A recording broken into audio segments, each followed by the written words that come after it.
Temu vasitəsilə xaricdən sifariş edən şəxslər üçün vacib məlumat. Odur ki, bu videonu axıra qədər izləyin, yaddaşa salın və paylaşım edin ki, unutmayasınız. Onu qeyd etmək istərdim ki, 1 iyun 2026-cı il tarixdən etibarən Dövlət Gömrük Komitəsinin elektron platformasında elektron ticarət bəyannamələrinin təqdim olunması qaydasında dəyişikliklər qüvvəyə minir. Yeni qaydalara əsasən identifikasiya nömrəsi, yəni FIN və parol vasitəsilə elektron ticarət bəyannaməsini həyata keçirmək mümkün olmayacaqdır.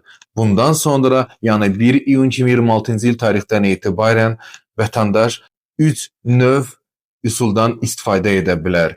Elektron imza, asan imza və ya SIMA elektron imza vasitəsilə elektron ticarət bəyannaməsini həyata keçirə bilər. Bu yeni qayda hər birimiz üçün faydalıdır. Belə ki, şəxsin məxfiliyi, şəxsin təhlükəsizliyinin təmin edilməsi məqsədilə bu həyata keçirilir.